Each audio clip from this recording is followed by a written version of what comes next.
Olá, seja bem-vindo à TV Otimista. Eu sou o Gabriel Amora e no programa Política de hoje converso com Alexandre Pereira, presidente do Cidadania Fortaleza. Fique ligado e confira essa conversa agora no Política.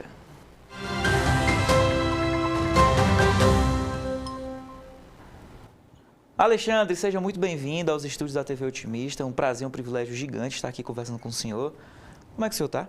Primeiro, sempre um prazer, Gabriel, estar aqui no Grupo Otimista, né? Parabenizar pelo trabalho sério, jornalismo que vocês vêm fazendo. E sempre à disposição, sempre à disposição. Eu gosto muito de vir conversar aqui, porque aqui eu tenho um jornalismo, além de um jornalismo investigativo e com muita altivez, mas um jornalismo também com muita transparência, né? Então é bom a gente conversar em locais onde a gente pode ficar à vontade para falar o que pensa. Que maravilha. Agora, Alexandre, eu estou com o seu currículo aberto aqui, tentar resumir é bem difícil. Porque o senhor, veja bem, administrador, professor, consultor, ex-secretário do Turismo de Fortaleza, ex-secretário do Desenvolvimento Econômico do Ceará. Rapaz, presidente de Cidadania Fortaleza, é bastante coisa que o senhor fez e continua fazendo. Tive a oportunidade também de presidir na área empresarial a Associação Brasileira da Indústria da Panificação. Aqui também no Ceará fui presidente do Centro Industrial do Ceará, do SIC, né, que é um celeiro de lideranças, de onde saiu o Tasso Gereissati e tantos outros. Sim. E também tive a honra de presidir a Associação Nacional dos Secretários de Turismo do Brasil. Então a gente acaba tendo uma experiência aqui local e uma experiência nacional também. Ao mesmo tempo eu fico pensando que essa sua carreira, obviamente, tenha sido muito cansativa. O senhor tem muita fome de continuar movimentando o desenvolvimento estadual. Não é só isso para justificar o senhor querer continuar fazendo mais e mais e mais? Na realidade, eu acho que isso acaba sendo um projeto de vida, né? Eu comecei a vida empresarial muito jovem, né? Menos de 20 anos e tal. Aos 40, eu decidi que já liderava algumas associações empresariais, na época, o Sindicato da Indústria da Panificação, e sempre lá nos muros da FIEC, nos intramuros da FIEC, a gente sempre criticava, né, os políticos e a gente tinha todas as soluções do Brasil e do mundo. Mas eu dizia muito que era discurso de bacana, discurso que senta na mesa de bar, pega uma garrafa de uísque e vai resolver os problemas do mundo. Eu vi que se você consegue resolver os problemas da sua cidade, do seu estado, do seu país, se você tiver coragem de enfrentar e fazer política com P maiúsculo, né? E se filiar a um partido e tentar se candidatar, né? Tentar servir o seu estado, a sua cidade como secretário, isso sim você consegue transformar. A partir daí eu notei que era através da política que se transformava e me apaixonei. Tive a honra de primeiro servir o meu estado como secretário de Desenvolvimento Econômico na gestão do governador, ex-governador Cid Gomes. Depois o prefeito Roberto Cláudio me chamou para organizar a área de parcerias públicos-privadas da prefeitura, que era ligada diretamente à Secretaria de Governo. Ele queria que organizar essa área, né? Hoje tem várias PPPs acontecendo na cidade de Fortaleza, com essa PPP da Beira-Mar, onde vão acontecer aqueles equipamentos do Beach Park, do Santa Grélia, de grupos empresariais.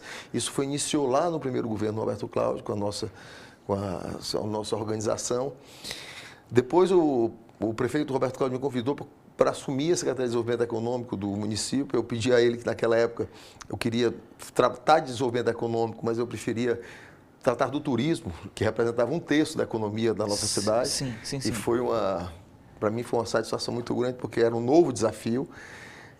Depois o prefeito Sarto, eleito, me convidou para continuar na Secretaria de Turismo. Eu fiquei mais 4 anos, então eu tive a oportunidade de ficar 8 anos, né, pensando, planejando, executando o turismo da cidade de Fortaleza. Tive a honra de ganhar o prêmio de melhor secretário de Turismo do Brasil pelo Ministério do Turismo em 2019. Isso foi muito bacana. E acabei também me tornando presidente da Associação Nacional dos Secretários de Turismo do Brasil. Isso acabou me dando um nível de conhecimento muito amplo, não só do turismo de Fortaleza e do Ceará, mas do turismo do Brasil. De modo geral, não é? E como eu vinha do desenvolvimento econômico, eu tive a honra de, junto com o ex-governador Cid Gomes, inaugurar a ZPE, onde hoje está situada a siderúrgica da CSP, a siderúrgica do Ceará, onde, né, quase um terço da economia industrial do Estado é ali naquela zona na zona do Pecém. Tive a oportunidade de planejar, na realidade, de planejar a ZPE e de inaugurar a ZPE do Ceará. E aí depois vim para o turismo. Então acaba que me deu uma gama de conhecimento do desenvolvimento econômico e do turismo muito grande do meu estado. E como eu tive a oportunidade de presidir essas entidades fora, de ver o que estava acontecendo no Brasil. Então, assim, tenho muita vontade ainda de contribuir, né, nessas áreas aqui no nosso Ceará. E acho que está precisando. O Ceará está precisando engatar uma segunda marcha novamente. Sim. Então, de tudo que o senhor fez, nós pudemos chegar em um acordo que o que foi de fato mais prazeroso para a sua carreira a gente encontra nesses 8 anos. Sem dúvida. O que mais prazeroso, eu diria que...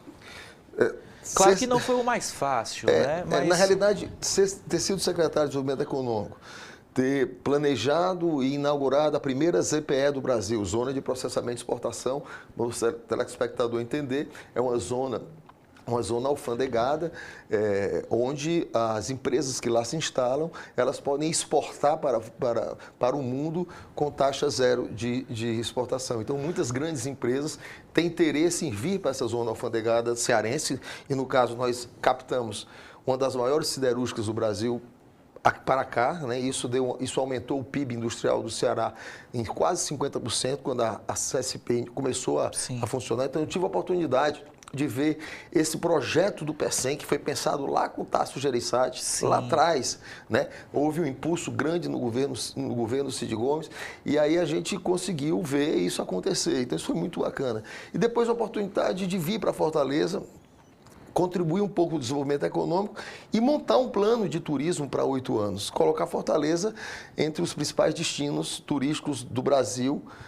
Isso foi muito bacana, porque assim, quando você fica numa mesma pasta durante 8 anos e com 2 prefeitos diferentes, e esses prefeitos, tanto o ex-prefeito Sarto como o ex-prefeito Roberto Cláudio, nos deram absoluta autonomia de escolha de equipe e nos deram muito apoio. Então a gente conseguiu ver uma Fortaleza e uma outra Fortaleza, né? Então as pessoas ficam, Alexandre, parabéns que você fez pelo turismo de Fortaleza.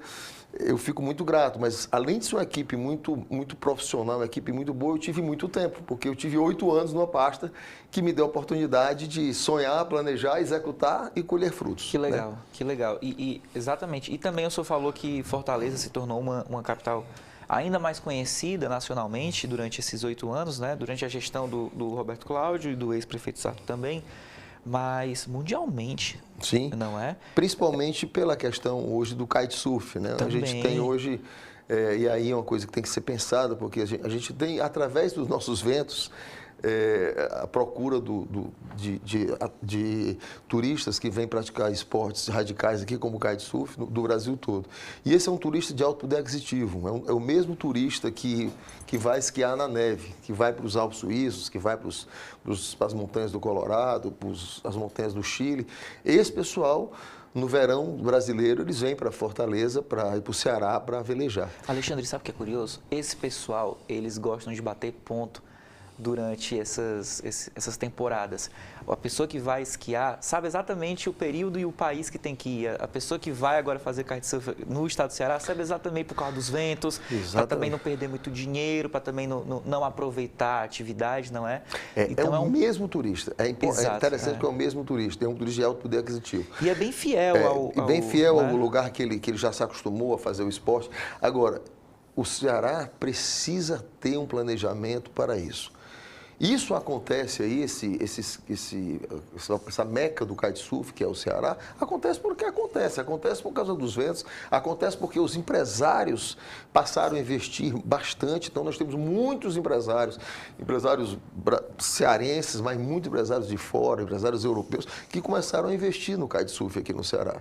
Então, falta do governo do Estado liderar esse processo de organização do kite, porque isso é um produto como outro qualquer. O turismo ele não se estabelece, ele se consolida apenas pelas belezas naturais. Sim. As belezas naturais é um ponto de consolidação do turismo. Eu tenho que ter capacitação, essa galera tem que estar toda falando inglês, falando francês. Das 200 escolas de kite, eu só tenho 20 escolas que são homologadas, só 80 são escolas clandestinas, então isso pode ter acidentes. Então, eu tenho muita coisa para ser feita para consolidar realmente, para que eu torne as praias do Ceará igual às montanhas dos Alpes suíços, as montanhas da França, as montanhas do Colorado, as montanhas do Chile, né? Mas o Ceará tem tudo para tornar esse produto ele consolidado, mas precisa de projetos. Sim. Nós não, infelizmente, Gabriel, nos falta projeto estratégico de turismo para o estado do Ceará para os próximos 10, 20 anos. Já a gente entra nessa questão das críticas ao governo do estado, eu sei que o senhor tem muitas, mas essa pauta específica do kitesurf, desse turismo um pouco mais diferenciado, né? Ele não teve voz na sua administração aqui na capital. Eu pergunto isso porque foi um negócio que aconteceu. Acho que foi depois da pandemia. De repente, as pessoas estavam vindo para cá para praticar o esporte, né? Na realidade, no pós-pandemia, as pessoas não podiam viajar para fora e acabou que se fortaleceu muito esse turismo interno brasileiro. Sim. Fortaleza não tinha nenhuma vocação, assim vamos dizer, para turistas de kitesurf. Na verdade, ela tinha vocação, ela não fazia era atrair, porque as pessoas passavam por Fortaleza e iam para o Cumbuco, ia para o Preá, para Jericoacoara, para Camusim, ou iam para o lado leste das praias do Ceará, para o lado de Fortinha, essas coisas. Então, não ficavam em Fortaleza. Quem acabava velejando em Fortaleza éramos nós fortalezenses. Uhum. E nós temos um dos lugares melhores do mundo para aprender o kitesurf, por exemplo. Ali na Barra do Ceará, você tem um mar flat, que é o chamado mar calmo, com um vento bastante forte. Então, ali nós temos 4 escolas de kite que foi desenvolvidas por nós, juntamente com a comunidade da Barra do Ceará. Que legal. Também ajudamos a desenvolver escolas de kite na Praia do Futuro e Fortaleza passou, então, a ser também um polo de kite. E muito bacana, porque assim, o primeiro downwind que a gente fez, que é como se fosse uma corrida, saindo da Praia do Futuro até a Barra do Ceará, dos 100 velejadores, 95 eram fortalezenses, só 5 eram turistas, mostrando que os turistas não ficavam aqui, os turistas saíam daqui.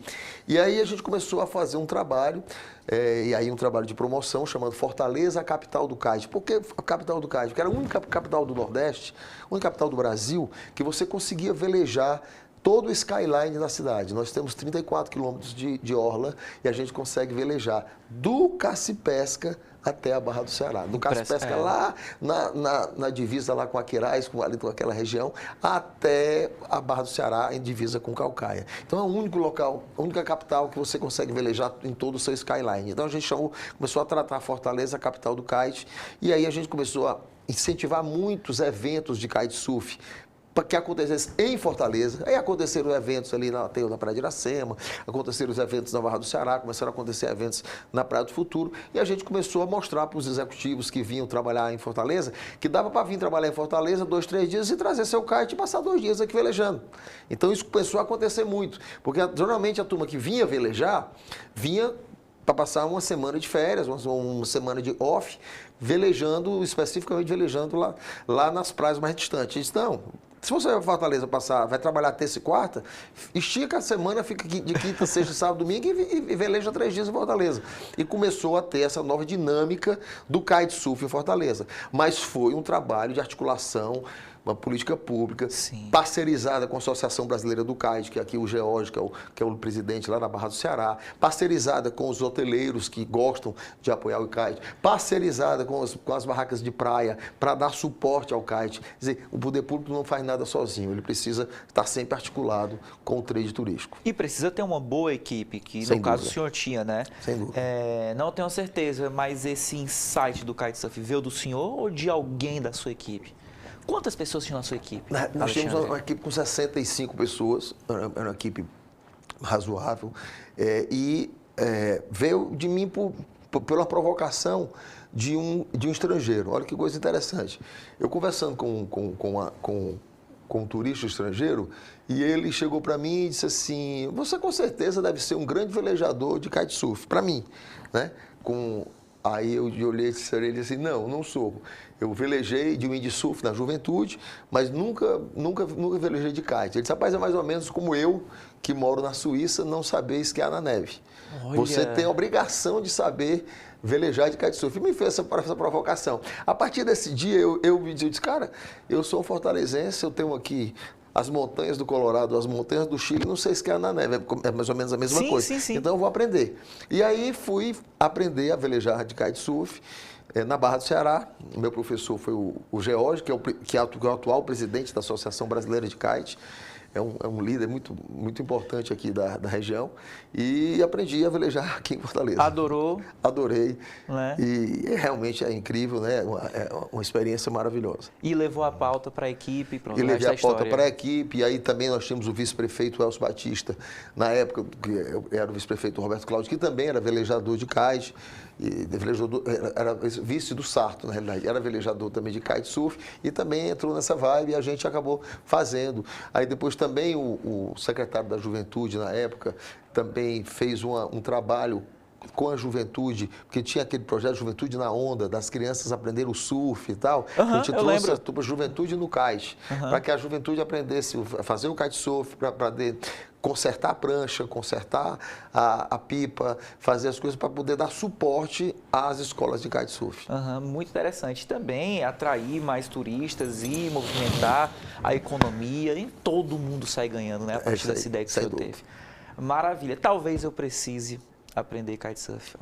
Sem dúvida. Talvez. Eu fiquei com vontade agora, o final de semana está chegando. Quem sabe? Vamos fazer o seguinte, eu vou puxar agora o segundo bloco, porque eu sei que o senhor tem bastante coisa para falar sobre essa atual gestão na capital e no governo do estado. Estou certo? Então, vamos lá. Então, beleza. Até já.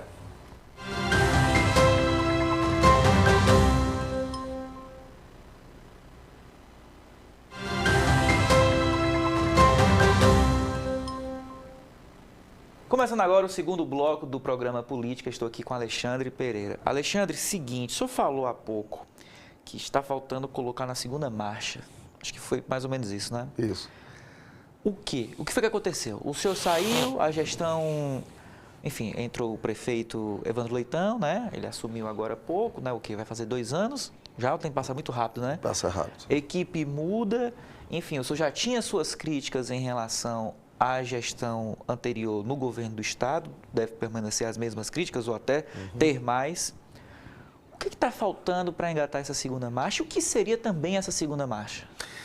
Olha, eu acho que em relação à Fortaleza, né, o prefeito pegou uma cidade que veio com 12 anos com gestões de alta qualidade. Né? Foram 8 anos com o prefeito Roberto Cláudio, com um nível de secretariado bem acima da média, e o prefeito Sarto deu continuidade ao trabalho mais 4 anos e manteve praticamente o mesmo secretariado, com algumas mudanças. Né? Mas, então, quando você passa 12 anos fazendo um projeto, Fortaleza reconhecidamente se tornou referência no turismo do Brasil, referência no desenvolvimento econômico do Brasil, porque Fortaleza se tornou o maior PIB do Nordeste, maior do que Salvador, maior do que Recife. Fortaleza se tornou uma referência de hub de conexão com a chegada dos cabos de fibra ótica na Praia do Futuro. Fortaleza se tornou uma referência no que se refere a incentivos fiscais para a hotelaria, para captar novos hotéis para a Praia do Futuro, para que a gente pudesse suprir esses hotéis da beira-mar que estão se transformando em grandes prédios residenciais. Fortaleza se tornou referência no microdesenvolvimento econômico, um programa Nossas Guerreiras, incentivando as mulheres para a costura. Quer dizer, tinham muitos projetos, né? E sem falar em mobilidade urbana, que fomos premiados como a cidade com maior número maior quilometragem de ciclovias, enfim. Então realmente tinham muitos projetos. Então o prefeito Evandro pegou uma cidade, modesta parte, uma cidade com o trem no trilho e a todo vapor. Então é dar continuidade, né? Especificamente. Tem que começar do zero.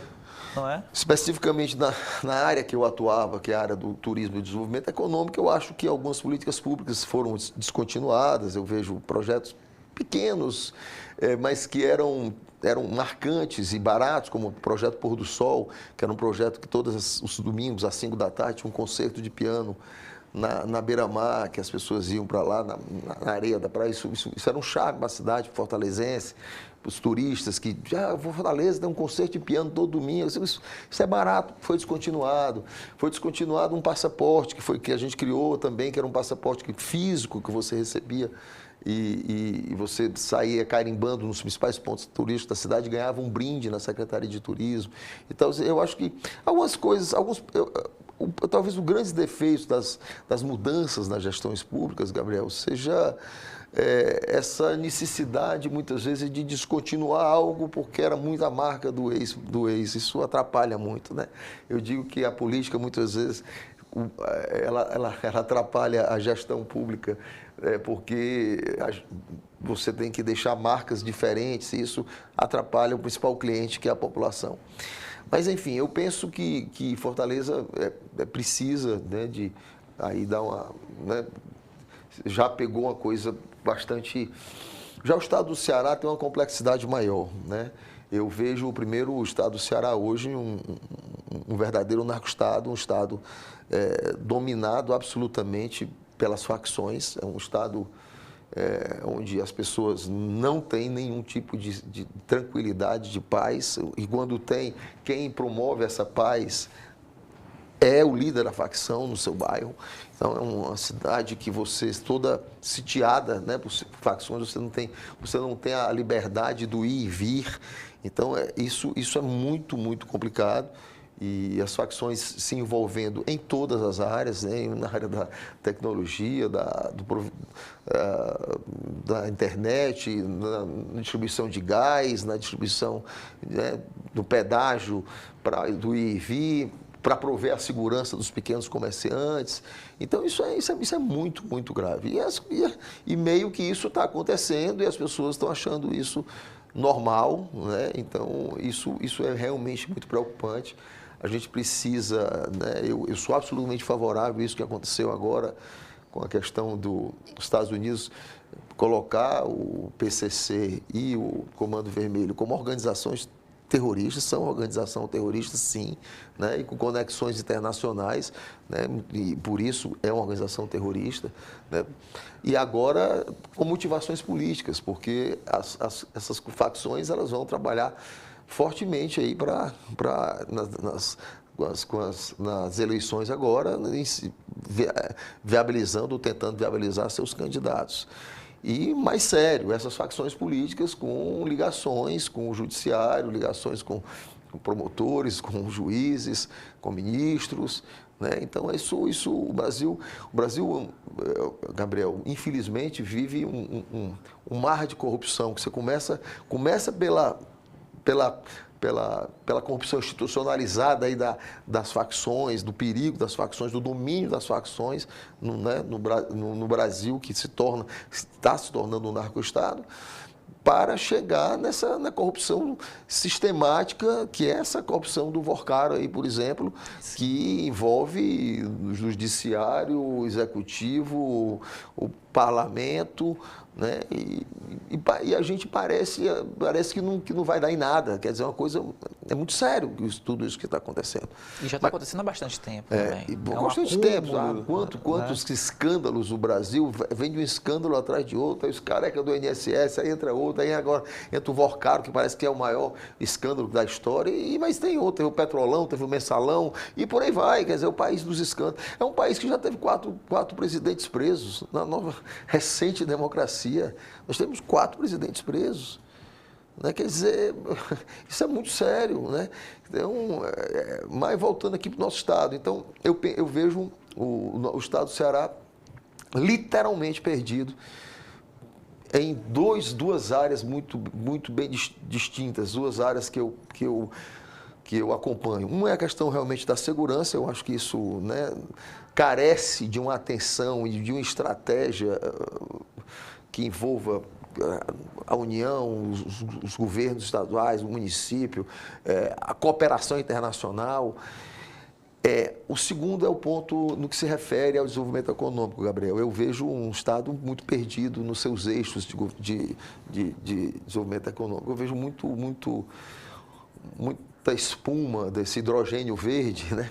Porque o hidrogênio verde, não vejo projeto de hidrogênio verde acontecendo no Ceará como sendo nenhum tipo de salvação. Vamos fazer um polo automotivo. Não tem polo automotivo. Fizeram ali uma pequena planta ali no horizonte, estão montando lá um carro chinês lá. O que nós temos hoje consolidado é o polo do Pecém, é o complexo. O Ceará hoje tem um complexo portuário do Pecém, que foi pensado lá atrás por Vigílio Távora, executado e planejado pelo Tasso Gereissati, incentivado e ampliado pelo Cid Gomes. É o que temos. Um polo calçadista que está indo-se embora, que foi pensado lá por Ciro Gomes lá atrás, quando trouxe a Grandene para cá, para o Ceará.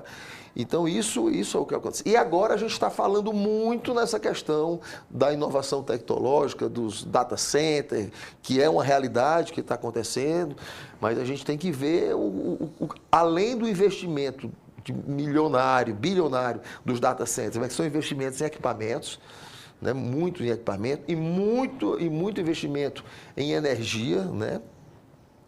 É o que efetivamente os data centers, né? Estou falando muito do data center do TikTok, que vai acontecer aqui em Calcaia. Sim. O que é que esse data center, na realidade, vai trazer de desenvolvimento econômico, né, para o seu Zé da Pipoca, para a Dona Maria Costureira, para a Dona Joana do Mercadinho, porque assim, esse legado tem que ficar, né? Quando começou os cabeamentos chegando na Praia do Futuro, isso é muito importante, porque hoje, o nível de tecnologia hoje que usa no mundo, esse delay de centésimos de segundo, hoje com os carros automatizados, hoje com cirurgia de robótica que você faz à distância, ela é muito importante. Então, nós realmente temos um ativo muito grande em relação à Europa, aos Estados Unidos, com essa chegada desses cabeamentos aqui, né? E, evidentemente, por isso que esses data centers estão se instalando aqui no Ceará.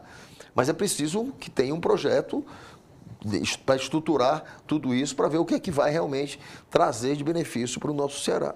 Então, esse é o ponto. Então, resumindo, hidrogênio verde, eu particularmente desconheço algum projeto efetivo, a não ser muito papo furado, né?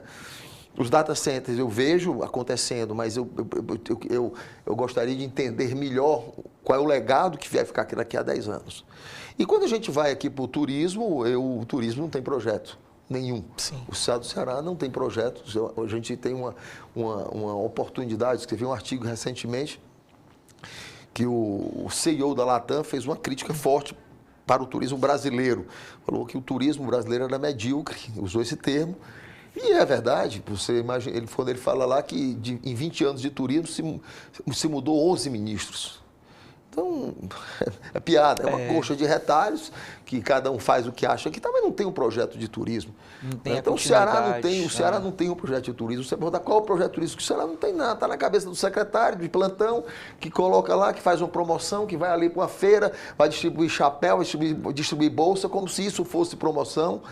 Então, mudou, né? Quer dizer, a forma de fazer turismo, de planejar turismo, hoje ela precisa ser totalmente estruturada.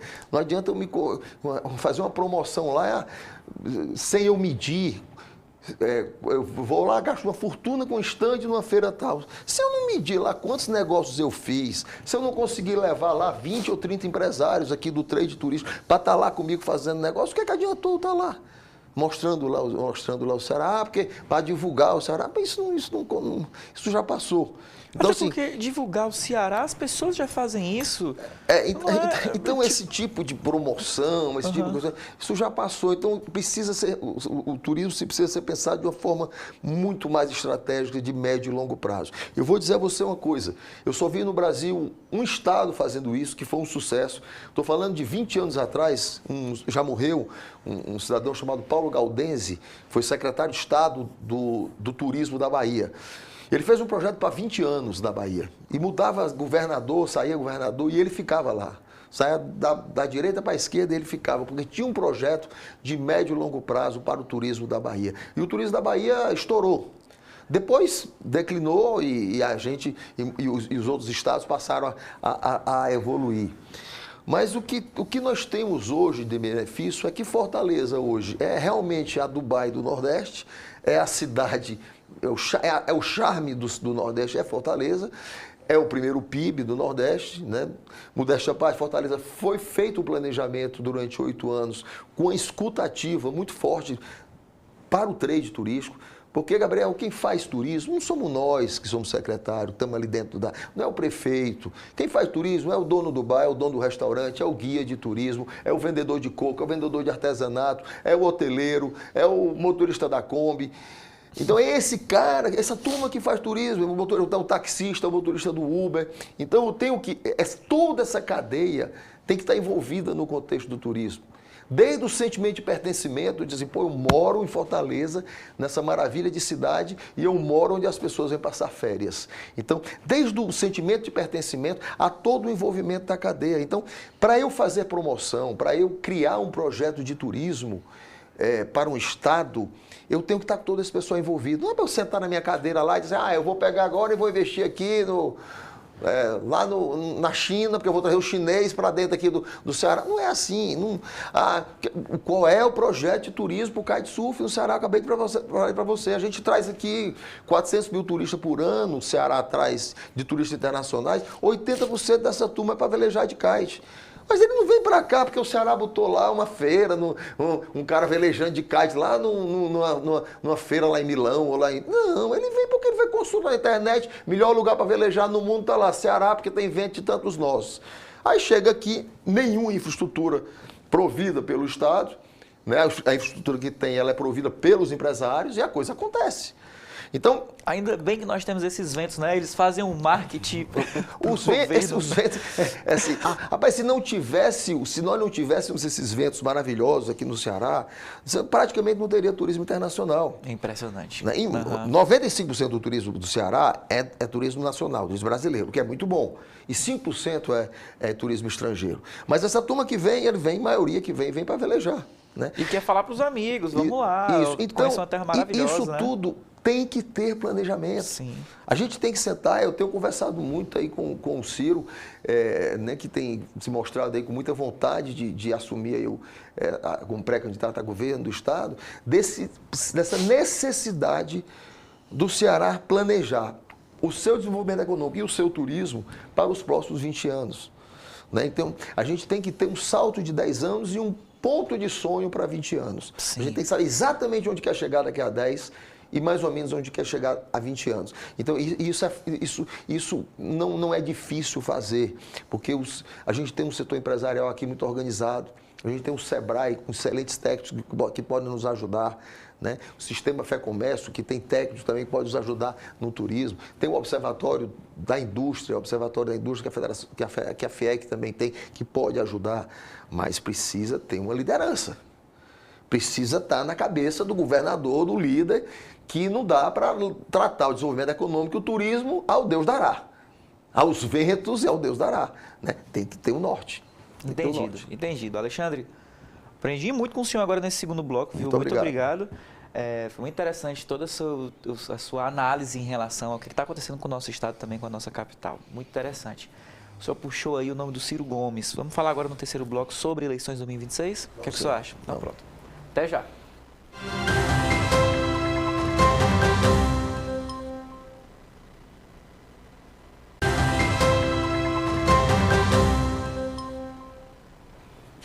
Olá, começando agora o terceiro e último bloco do programa Política com o Alexandre Pereira. E eu falo, infelizmente, o último bloco porque eu estou aprendendo demais, mas eu tenho certeza que isso vai voltar aqui com certeza, durante esse ano. Será um prazer. Né? Será um prazer. Alexandre, vamos aqui direto ao ponto porque a gente tem os últimos 17 minutos. Quem vai ganhar as eleições de 2026 para governador do estado? Olha, eu torço muito que o Ceará engate essa segunda marcha na mão do Cid Gomes, do Ciro Gomes, na realidade, né? Porque eu tive a oportunidade de, como eu te falei, de de ser secretário do ex-senador Cid Gomes e de acompanhar os ex-governadores, já estava começando a ser empresário, o ex-governador Tasso Gereissati, que para mim foi a grande referência de mudança política do estado do Ceará, e logo depois o Ciro assumir, né, e dar uma dinâmica muito forte. Então, assim, eu acredito muito na força e na vontade que o Ciro Gomes tem hoje. Tem um preparo, na verdade, ele está preparado para ser presidente do Brasil. Eu acho que o Ciro ainda será presidente do Brasil. E acho que a grande vontade dele é essa mesmo, o preparo dele é esse. Mas eu sinto que ele está encarando essa possibilidade de ser governador do estado do Ceará como uma missão que o cearense está dando, né? O Ceará vive hoje um excesso de poder, com o PT no governo do estado, o PT na prefeitura, né? Eu não gosto Na presidência.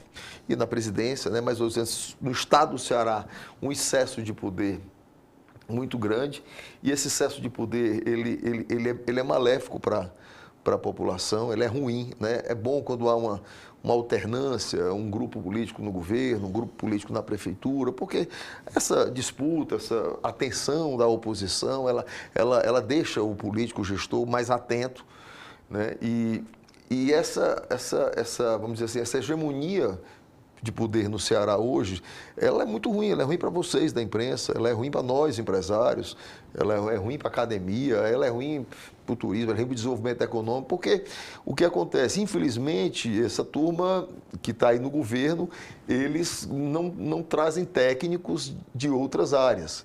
Eles só buscam pessoas para ser secretários, que sejam deles, que sejam do PT. Aí eu lhe pergunto, se você me der o nome aí de 5 secretários de Estado do governador Eumano, você me diga 5, eu não sei.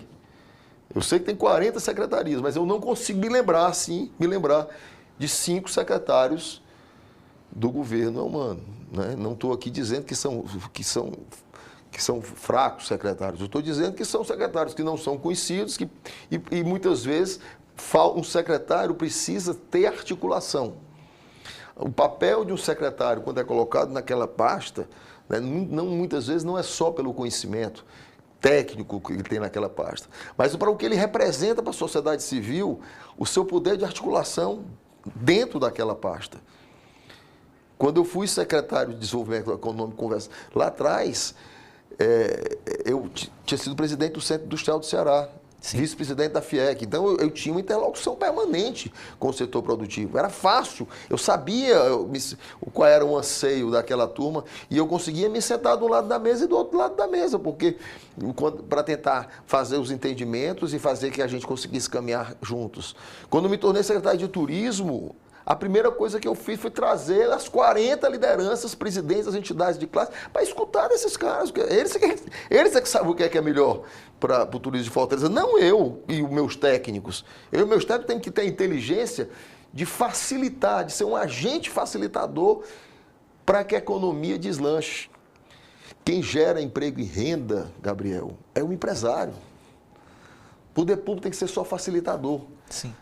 Tinha um ex-governador, Lúcio Alcântara, ele dizia uma coisa, eu achava interessante dizer uma coisa, quando o poder público não atrapalha, já está ajudando muito. Isso é verdade. Então a gente tem que estar ali para tentar destravar as coisas, para tentar unir as pontas, né? Tentar. Esse é o papel. Então, às vezes, você coloca aí, voltando, eu não conheço, eu não sei quais são os secretários que estão aí no governo aí do PT. Porque eles colocam as pessoas relacionadas ao PT, tem que ter a estrela lá, tem que ter o pensamento lá ideológico deles, tem que ser Lula livre, tem que ser lulista, aí não dá. E tem um detalhe, se você não gostar do Lula é porque você é Bolsonaro, aí é uma outra loucura que o Brasil está vivendo. É uma expansão da... Como se o Brasil só existisse isso. Sim. Né? E o Brasil do centro moderado, o Brasil que tem Ciro Gomes, que é moderado, o Brasil que tem um cara como o Ratinho Júnior, que é moderado, que tem um Zema, que é moderado, que tem um Tarcísio, que é moderado, que tem o João Campos, lá de Recife, que é moderado, são pessoas de centro-esquerda e de centro-direita. Não necessariamente é um país que só existe Lula e Bolsonaro. Mas é isso o país que a gente vive hoje, né? E eu sinto que há uma retroalimentação dos dois, né? Não existe Lula sem Bolsonaro, não existe Bolsonaro sem Lula, né? Então, é uma coisa que a gente precisa... são dois momentos, né? Hoje eu tenho uma preocupação muito grande com o Ceará, eu estou até mais preocupado com o Ceará do que com o Brasil. Acho que o Ceará vive tão mal, assim, o Ceará especificamente vive tão mal e tão sem projeto, tão com a necessidade tão grande de engatar uma segunda marcha e a gente tentar pegar um novo rumo, que o alento de ter o Ciro Gomes, alguém com a experiência dele, com a vontade dele e com o poder de formar a equipe que ele tem, eu não tenho dúvida que o Ceará vai para um novo rumo, Gabriel. Pois, Alexandre, você fez muitas críticas agora pertinentes ao Partido dos Trabalhadores, a toda essa amálgama de pessoas que trabalham no PT e em diferentes setores do Estado, Fortaleza e país também, né, naturalmente. Qual palavra seria usada pelo senhor para definir esses anos de governo Elmano? Eu não vou nem citar o governo Camilo, não. Vamos se focar no Elmano. Se o senhor pudesse definir em uma palavra, e depois, obviamente, o senhor pode desenvolver seu argumento, mas em uma palavra. Se eu dissesse que fraco, eu estaria sendo agressivo, mas eu diria que faltou autonomia para ele. Pronto. Sem autonomia. Governo sem autonomia. Agora, não era ele que estava, talvez até se ele tivesse tido mais autonomia, ele pudesse ter feito mais. Então o senhor acha que o nosso governador, o Elmano estava preso a algum conceito, a alguma pessoa? O que é que o senhor quer dizer com isso? Eu acho que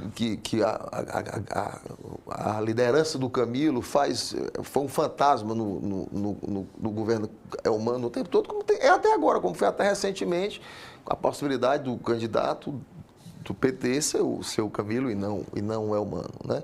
Então, eu acho que faltou autonomia dele, faltou mais autonomia e por conseguinte, talvez mais liberdade de escolha da equipe, enfim. Né? Eu já escutei pessoas conversando nos bastidores, Alexandre, que eu não posso citar o nome aqui, seria um pouco deselegante, mas pessoas que, inclusive, são críticas, trabalham na oposição em relação ao governador Elmano. E eu já escutei assim, de cantinho, pessoas conversando, né? Rapaz, eu não gosto do Elmano, mas eu tenho certeza que talvez ele tivesse sido um governador minimamente ok, se não tivesse, palavras dessas pessoas que eu escutei, se não tivesse isso do fantasma do Camilo Santana. Isso ficou comigo na minha cabeça, né? Será que a população pensa isso ou é só realmente os opositores? Não sei. Talvez a gente não saiba, não é? Uhum. Mas, nesse sentido, o Ciro, apesar de ter uma lista gigante de aliados, ele tem autonomia. Tem. Não é? Sem dúvida alguma. Sabe onde quer chegar. E o que está mais me animando é que ele está com... Porque alguém com o nível de conhecimento do Ciro, que já discutiu e conhece bem os problemas nacionais, foi candidato a presidente 4 vezes, né? Quer dizer, ele conhece, foi ministro 2 vezes, então foi governador, foi prefeito. Poderia não querer escutar. Eu tenho aí organizado, eventualmente, alguns encontros com alguns empresários, alguns líderes, alguns profissionais liberais, só para o Ciro escutar.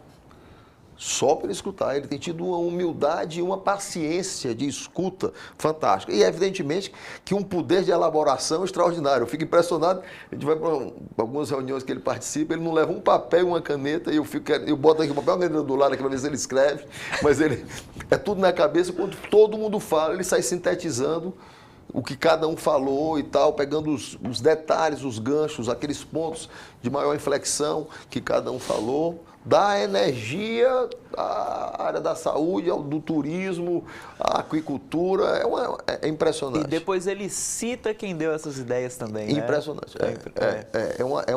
É uma capacidade de elaboração, de memória e de decisão, né? O Ciro tem nesse poder de decisão muito forte. Eu tô muito animado aí com essa possibilidade aí do Ceará meter essa segunda marcha aí na direção do Ciro Gomes aí para um novo momento. Tem uma grande expectativa, Alexandre, em relação a esse confronto, Elmano e Ciro, mas tinha uma expectativa ainda maior por parte de alguns eleitores de presenciar e testemunhar um confronto Camilo e Ciro. É uma pergunta que eu quero fazer mesmo para o senhor, quero escutar a sua opinião sincera. Elmano vai ser o candidato? O senhor acha que realmente o Partido dos Trabalhadores vai por esse caminho? Olha, se fosse há um mês atrás, 2 meses atrás, eu diria que o candidato era o Camilo. Certo. Né? Eu achava que o candidato era o Camilo pela movimentação aí, né? Do próprio Lula, que é quem manda, né? Quem manda é o Lula. Na realidade, vai ser quem o Lula disser. Né? Essa turma não se governa. Vai ser o que o Lula disser, vai ser. Né? Então, parece que o Lula tem dito aí ultimamente que o candidato é o Elmano. E como é o Lula que manda e essa turma obedece, então você vê o que fizeram com o Guimarães. Sim. Guimarães aqui é a grande liderança aqui, queria ser para o Senado, o Lula pegou o Guimarães, levou o Guimarães lá para Brasília e pronto, e calou o Guimarães e fica aqui e acabou, é isso mesmo. Então é assim que funciona. E o Guimarães, ele tem se manifestado negativamente em relação a isso, não é? Tem falado para todo mundo que não era isso que ele queria para o futuro político dele, Sem dúvida, eu também acho que não. Eu também acho que não. Mas é um partido do eu sozinho, né? Quem manda do PT é o Lula. Né? E é impressionante como ele não fez sucessores, né? Não tem. Se você for imaginar se o Lula tivesse algum problema e não pudesse ser candidato, quem seria? Quem seria? Né? Não é? É verdade. É uma coisa... Agora, Alexandre, vamos falar aqui rapidamente, nosso tempo está acabando, sobre as eleições para presidente da República, não é? Nós temos aí alguns nomes chegando ali de uma forma meio periférica, né? Ronaldo Caiado, Zema, mas, como o senhor disse há pouco, a disputa mesmo está Lula versus Bolsonaro. O senhor já deixou claro que esse não é o melhor cenário, né? Mas eu fico me perguntando em quem o senhor vai votar. Vamos lá. Primeiro, eu acho que a gente tem que ter uma atenção muito grande, e aqui no Ceará principalmente, que a eleição não é nacionalizada. A eleição é no Ceará. Então, assim, nitidamente o PT vai tentar trazer isso, aquela história de Lula, Cid, o mando do Ceará 3 vezes mais forte, que eu não vi que 3 vezes mais forte foi esse, né? Cadê esse Ceará 3 vezes mais forte? Né? Eu estou vendo um Ceará 3 vezes mais inseguro, um Ceará 3 vezes menos evoluído, né? Então, isso é o que a gente tem visto. Então, primeira eleição é no Ceará, então a gente tem que escolher aqui no Ceará quem é o melhor candidato para administrar o estado do Ceará. Né? Eu não voto no PT de forma alguma para presidente, né? Respondendo a sua pergunta. Sim. Né? Ainda estamos vendo qual é o candidato de centro. Eu faço parte de uma federação junto com o PSDB, então Cidadania faz parte de uma federação junto com o PSDB.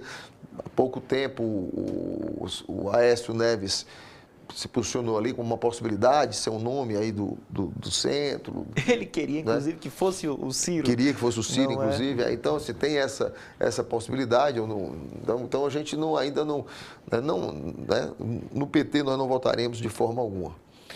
E no segundo turno vamos votar por exclusão. Sim. Vamos votar por exclusão, né? Vamos ver o que é menos ruim para o Brasil. Eu gostaria muito de ver, assim, por acreditar mesmo, por pessoas como um Ciro Gomes na presidência, pessoas como um Tarcísio de Freitas na presidência, pessoas como um João Campos. Eu estou falando, olha que eu estou falando de gente de centro-esquerda e de centro-direita, né? Como o Ronaldo Caiado, que fez um grande governo lá no Goiás, o Romeu Zema, que fez um grande governo lá em Minas, o Ratinho Júnior, que fez um grande governo lá no Paraná. Então, o Brasil tem muita gente boa, moderada, né? E eu acredito, eu gosto muito de dialogar com esse pessoal do Centro Democrático, né? Eu acho que o Brasil se tornou essa polarização de extrema esquerda, de extrema direita, de pautas identitárias e ideológicas, né, e religiosas. Isso não é bom, isso atrapalha a política. Né? A política tem que ser mais moderada, a política, né, você não posso dizer que tudo que está na direita está errado, tudo que está na esquerda está errado, absolutamente. As pessoas moderadas de esquerda e pessoas moderadas de direita, essas pessoas querem o bem comum absolutamente igual, às vezes somente com a forma diferente. Mas quando você vai para os extremos, aí você tem mais dificuldade em fazer essa junção. Sim. Alexandre, eu não sou seu analista, mas eu preciso perguntar, o senhor está nervoso em relação às eleições de 2026? Está tranquilo? Não, eu estou ansioso. Ansioso? Ansioso é o termo, né? Não estou nervoso. Eu estou ansioso Primeiro porque a gente... Ansioso por uma mudança, por um... ansioso por essa mudança, né? Eu sou um apaixonado pelo Ceará, né? Eu sou um cearense raiz, nascido aqui, nascido em Fortaleza, me criei aqui, né? Fiz tudo aqui, fui empresário, sou empresário e depois entrei para a política e depois fiz esses cargos estratégicos no governo, na prefeitura. E assim, já servi muito a minha cidade, meu estado, mas sou um apaixonado pelo Ceará e por Fortaleza. E assim, estou muito ansioso em ver essa mudança, né? Estou animado, muito animado, porque a gente tem visto aí que as pesquisas, que é um retrato do momento, mostram aí o Ciro entre 10 e 20 pontos sempre na frente, né? Quer dizer, tem instituto para todos os gostos, mas o que vale muito são as pesquisas internas e mostra isso. Evidentemente que jogo é jogo, treino é treino, né? Eleição, sempre é muito difícil. Nós vamos enfrentar uma eleição com 3 máquinas, né? Uma eleição da máquina do governo, a máquina da prefeitura, a máquina federal. Isso pesa, a gente sabe que isso pesa, mas quando o eleitor comum, quando o cidadão comum, o homem de bem, a criança, o jovem, o senhor de idade, aquele pessoal, o trabalhador, quer mudar, não tem jeito. A gente já viu aqui no Ceará várias vezes isso acontecer, né? As pessoas, quando querem a mudança, vão lá e na urna e fazem a mudança que é necessária. E engatam a segunda marcha. Então, eu estou com um misto de muito animado, evidentemente, com ansiedade. Faltam 4 meses aí, né, para a gente, se Deus quiser, mudar os destinos do Estado. Tá ótimo, então. Alexandre, faltam 4 meses, olha só. Beleza, vamos terminar nosso programa. Foi muito bom, aprendi bastante com o senhor. Eu que agradeço. O senhor é de casa, tá Obrigado, certo? Com certeza obrigado. o senhor vai retornar aqui para continuar essa conversa comigo. O senhor quer dizer alguma coisa para o nosso telespectador? Só agradecer aqui o espaço, o convite, né, dizer que eu fico realmente muito à vontade aqui, né, no Otimista, e que vocês continuem fazendo esse jornalismo combativo, investigativo e não se rendam aos poderosos, né? Isso é muito importante. Tá ótimo, Alexandre. Muito obrigado. E vamos seguir à risca a sua orientação, pode deixar. Muito obrigado mesmo. E obrigado você também que ficou até aqui no programa Política. Eu sou Gabriel Amora e até a próxima.